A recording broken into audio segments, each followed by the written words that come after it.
बालम बिन बूरा हिस्ट्री की सबसे हैरत अंगेज शख्सियत, वो शख्स जिसके पास इसमें आज़म का इल्म था, वो शख्स जिसने अल्लाह के नबी के लिए बद्दुआ की, वो शख्स जिसने बनी इसराइल के लिए बद्दुआ की और वो 40 साल तक रेगिस्तान में भटकते रहे। कैसे बालम एक अल्लाह का दोस्त होकर एक अल्लाह के नबी के लिए बद्दुआ की और उसका क्या अंजाम हुआ, जानेंगे आज की वीडियो में। चलिए वीडियो को शुरू से शुरू करते हैं।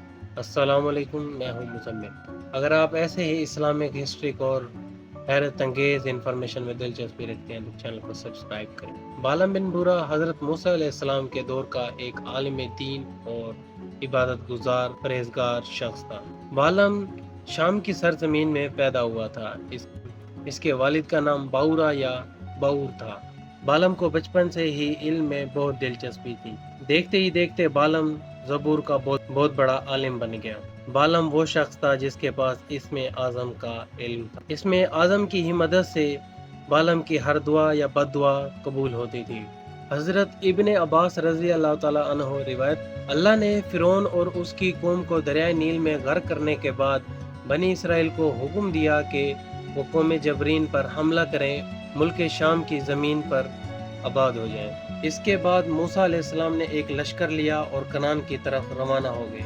कौम जब्बरीन को जब इस बात की खबर हुई तो वो बड़े परेशान हुए और सारी कौम के लोग जमा होकर बालम के पास आ गए और सब मिलकर कहने लगे कि आप अल्लाह के वली हैं, मूसा के लिए बद्दुआ करें ताकि वो अपना लश्कर लेकर यहाँ से चले जाएं। बालम ने जब ये बात सुनी तो बालम बोला, मैं ऐसा हरगिज़ नहीं कर सकता, मैं अपनी आखिरत बर्बाद नहीं कर सकता। मूसा अल्लाह का नबी है, मूसा के साथ अल्लाह के फरिश्ते हैं, मैं ये हरगिज़ नहीं कर सकता। मगर उसकी कौम वाले ना माने, वो ज़ोर ज़बरदस्ती करने लगे। इस पर बालम बोला, मैं इस्तिखारा करूँगा और फिर तुम्हें बताऊँगा। दोस्तों, बालम की दुआ करने का तरीका ये था कि दुआ से पहले वो इस्तिखारा करता, उसमें अल्लाह की तरफ से उसको इशारा हो जाता कि ये तुम्हें दुआ करनी चाहिए कि नहीं करनी चाहिए। उसके बाद वो 2 नवाफिल पढ़ता, अल्लाह के इसमें आज़म को दोहराता और दुआ मांगता। उसके बाद उसकी दुआ कबूल हो जाती थी। जब बालम ने इस्तिखारा किया मूसा के लिए बदुआ करने का, उसको हरगिज़ दुआ ना करने का इशारा मिला। इस्तिखारा करने के बाद उसने अपनी कौम को कहा कि मुझे अल्लाह की तरफ से सख्ती से मना किया गया है कि मैं मूसा के लिए दुआ ना करूं। बालम अपनी कौम को छोड़कर वहां से चला गया, लेकिन उसकी कौम उसका पीछा करते करते उसके घर तक पहुंच गई और उसे ढेर सारे माल दौलत की पेशकश करने लगी। बालम की बीवी उसे कहने लगी, ये जितना माल है तुम इतना माल सारी ज़िंदगी भी कमाते रहो तो नहीं कमा सकोगे। जैसे कैसे करके बालम की बीवी उसे ऐसा करने के लिए मना ही लेती। बालम अपनी कौम को कहता है कि मैं मूसा के लिए बद्दुआ करूँगा। इस पर बालम की कौम जश्न मनाने लगती है। इसके बाद बालम ने अपनी गदी ली और पहाड़ों की तरफ चल पड़ा। रास्ते में गदी एक मकाम पर जाकर रुक गई। बालम ने बहुत कोशिश की मगर फिर भी वो गदी उस जगह से नहीं हिली। उसके बाद अल्लाह ने गदी को ज़बान दी, बोलने की ताकत दी। उस पर गदी बोलने लगी, बालम तुम पागल हो गए हो, तुम बर्बाद हो, तुम्हें अंदाज़ा भी है तुम क्या करने जा रहे हो। तुम मूसा यानी अल्लाह के नबी के लिए बद्दुआ करने जा रहे हो। मुझे इस पर खौफ आता है, फरिश्ते मुझे बार बार पीछे धकेल रहे हैं। मगर बालम फिर भी ना माना और उस गधी को ही मार दिया। बाज़ रिवायत में ये भी आता है कि वो गधी भी जन्नत में जाएगी। बालम के ऊपर दौलत का नशा छा चुका था।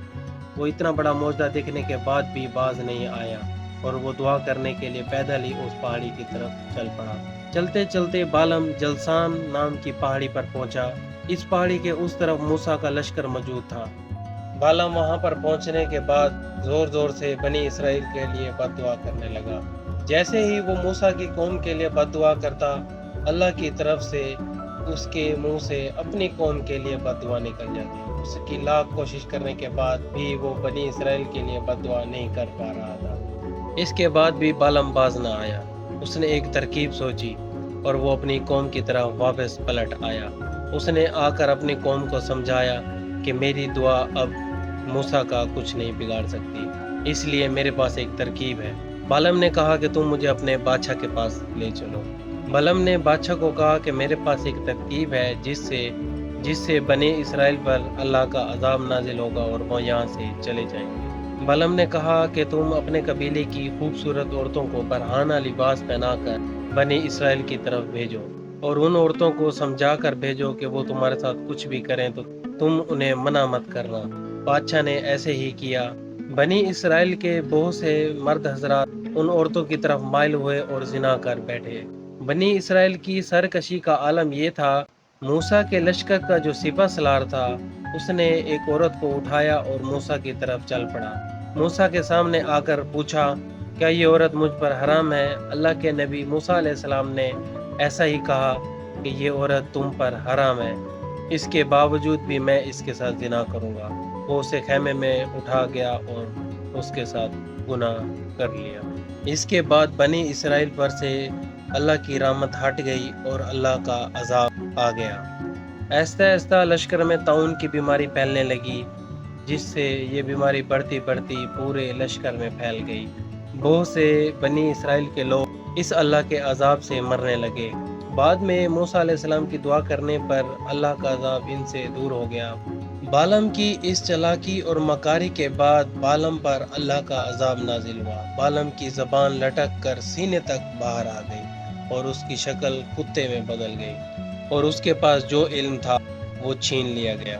دوستو، ہمیں بالم کی اس کہانی سے بہت کچھ سیکھنے کو ملتا ہے۔ دولت انسان کی زندگی میں جیسے آتی ہے اس کے لیے بہت بڑا فتنہ بن سکتی ہے۔ کیسے وہ ایک دیندار، متقی، پرہیزگار انسان ہونے کے باوجود بھی اللہ کے عذاب میں پکڑا گیا۔ دعا ہے کہ اللہ ہم سب کو ہر قسم کے فتنوں سے محفوظ فرمائے۔